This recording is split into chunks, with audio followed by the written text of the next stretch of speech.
Hi everyone. So I'm here to show you a question on how to find the stationary points and classify them for the certain functions. So by stationary point, if you recall, these are always the local min-max and the inflection point.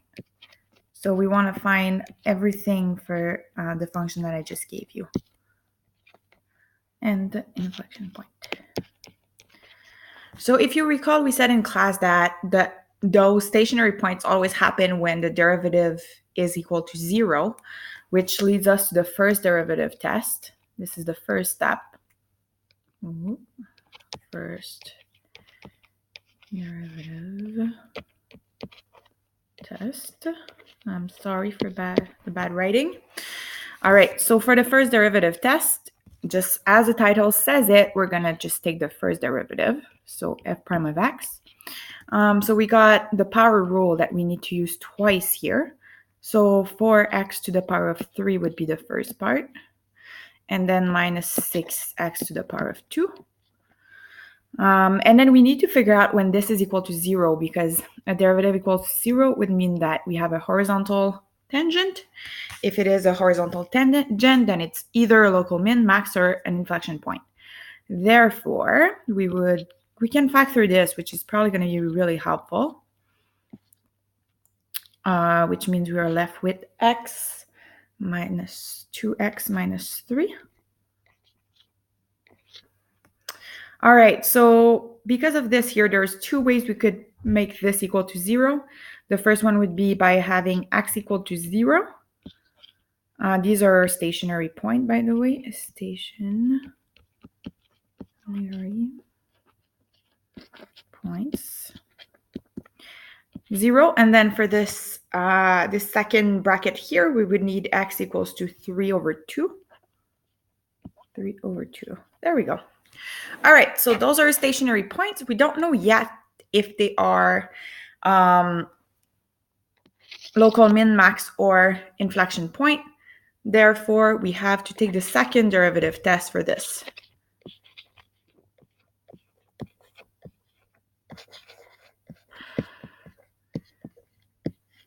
All right. Second derivative test, as it says, requires a second derivative, and this is going to inform us on the concavity of our function. So I usually use this first part here because the second would require a product rule, which is a little bit more complicated in my personal opinion. This one here just requires a power rule, which is pretty nice. So let's do it. We're going to have 12x to the power of 2. And then 6 times 2 is 12. I didn't mean to put a comma there.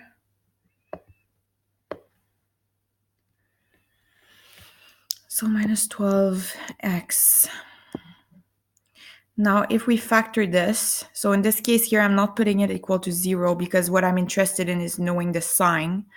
So I'm just going to have 12x times x minus 1.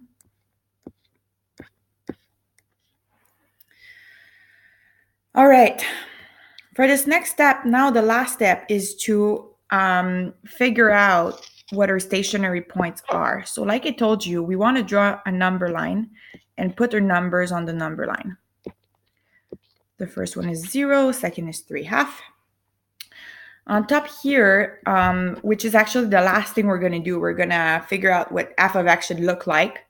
But first, we can write our first derivative. First derivative, again, is pretty simple for now. We're going to need it more later, but for now, it's equal to 0 on each of these points, as we know here. Now, for the second derivative test, if you recall what we had said is if the derivative is negative, then we get something that is concave down, so it has a shape like this here. And if it's concave down, we basically have a maximum. And if it is concave up, which means the second derivative is positive, then we have a minimum. So let's see here. To know whether my second derivative is positive or negative, this is the worst 0 ever. What we have to do is we take that number on the number line and we sub it inside our second derivative. So for instance, what is f prime prime of 0? So you would just sub in for 0 in here. And since this x here would be 0, well, you just get 0. So here we would write 0. And for 3/2, we would do the same thing. So f prime prime of 1.5 equals 2. So overall, our 12, we're going to have 12 times x. So 12, I don't usually calculate the whole thing because all I care about is the sign. So I would have 12, which is positive, times something positive, because we would just sub in for 1.5 inside the x here, which is positive, obviously. And now here you would have 1.5 minus 1. So for 1.5 minus 1, we would actually get something negative. So if we have something negative here, I would put this is negative. There we go. Overall, this is negative here. All right, so now you have to analyze this information. When the second derivative is equal to 0, we have an inflection point. So here I would just write inflection point. And then if the derivative is negative, then we get a concave down as something like this here, which means this point here would indeed be a maximum. So a conclusion would be, so the answer, x equals 0 is an inflection point, and x equals to 3/2 is a local maximum.